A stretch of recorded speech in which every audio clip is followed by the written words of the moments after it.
Okay, so now we're going to be looking at what I like to call the universal truths of behavioral principles.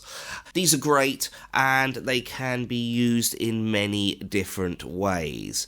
They're a set of 3 principles and they're based around emotions and behaviors. They're great for presentation skills, they're great for sales, improving sales efficiency, and communication, which is why I'm bringing them up in this course here today. So the first principle, I'm going to explain what the principles are, then I'm going to do a bit of a demonstration, and then we'll be revisiting them afterwards to really solidify them so you can understand where I'm going with this, and then we're going to be developing them through this course and also in our other courses too that you can find on our website. So, okay, here we are with principle number 1. Our emotions, body and behaviours like to work in ways that are congruent with each other. Okay, so that's the principle 1. All I'm asking you to do is to agree with them. Now, I'm not saying you must agree with them. I'm inviting you to think about them and to agree with them if you wish. And I'm going to be doing a demonstration so that you can see how easy it is to agree with them, because they are true principles. They are essential fact, for want of a better description. So this one is saying that our body and our emotions and our behaviours like to work in congruence with each other. That's our nature, that's our human nature, and it goes for all animals, all mammals as well. We all like to have uniformity in our body, emotions, words, etc. Okay, so that's the principle 1.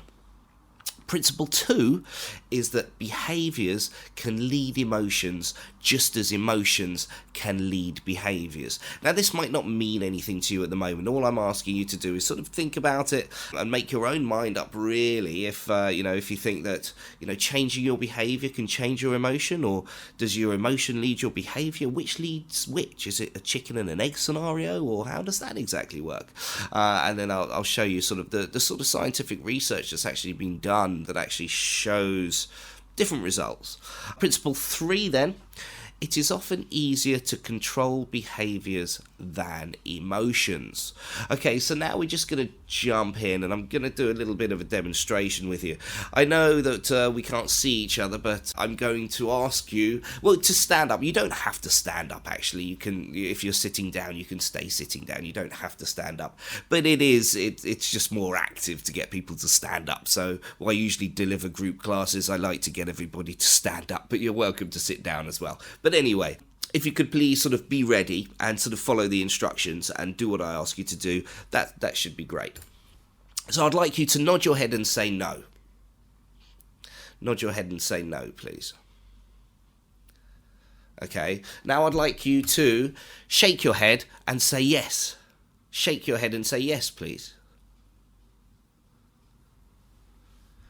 Okay, and now I'd like you to put on a really, really sad face.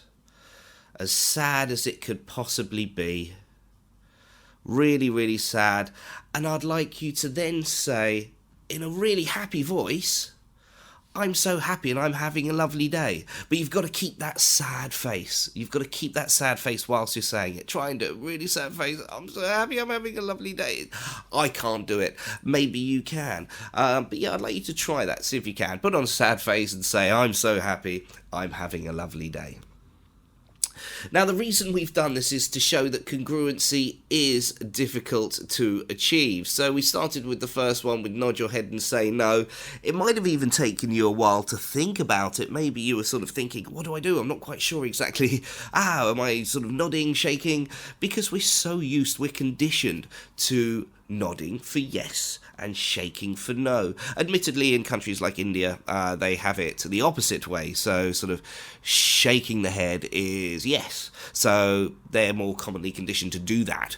And so the results will be different. But the baseline usually, apart from circumstances such as that, is usually congruency, because we're conditioned to know that yes is nodding and no is shaking. So shaking and I can't even say it, shaking and saying yes at the same time is quite difficult to do. Much similar way as putting on a sad face and saying that you're really, really happy, because our body isn't conditioned to do that. Now, I've been doing a lot of research, and a lot of my courses actually contain a lot of work from a lady called Amy Cuddy. She comes up in our body language and emotional intelligence courses. She actually did research on congruency. This actually influences our communication as well, and this is what I'm going to be talking to you about on this next slide, which is actually a game. We've actually put a game together because we're a training company. We've been training for over 20 years, both in the UK and in China, well, across the world, but we've been based first in the UK and now we're based in China. We've put together lots and lots of games to aid our students, participants in our workshops online, and activities as well. We do a lot of meetup activities. We work with some large multinational corporations, so we have some quite big events, and we need activities to strengthen what we teach. And one of these games is something that I'm going to provide you with. I'll give you a link to it here, and you'll be able to download it from our website. You might need to just register on the site, but you'll be able to download it for free because you've already registered for this course. So I'll put that link on here too for you.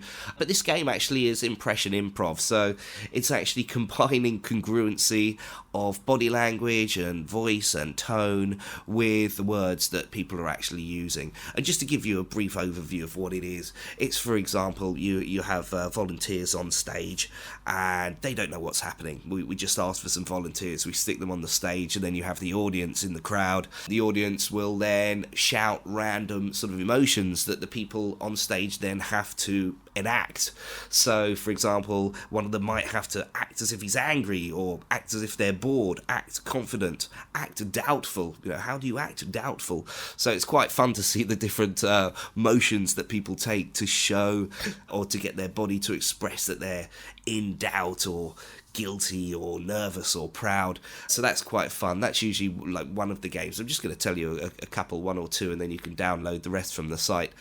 So yeah, that's one. And another quite fun one, this is one of my favourites, is where we again get a load of volunteers, we stick them on the stage, and then we form a debate. We find something really controversial, we give a controversial topic so that they can discuss it amongst themselves, and they have to talk about the topic. That's fair enough, but we actually add another layer just to confuse it all a bit, which is the main part of the activity, which is where we give them all a different emotion to act out. So, for example, one person, we'll give them a piece of paper, so it's all very hush-hush and secret. They are the only people who know what emotion is on their card, and the people in the audience don't even know that they've been given a card, which adds on an extra layer too, because the audience has to be observant. The audience aren't just sitting there, they're not just the crowd, they usually are students and attendees, participants also, so they're in it. They've got to be learning and watching as well, and noticing the emotions and spotting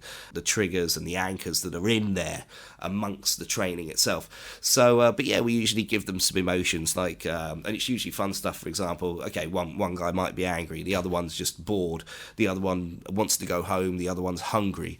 But then we'll have strange ones like okay, so say if they're sitting in a circle, we'll give somebody the emotion that they just really dislike the person who is sitting opposite them. Or there might be somebody else who agrees. On the piece of paper, they're just told to agree with everything that the person next to them says. So, we get them to interact with each other.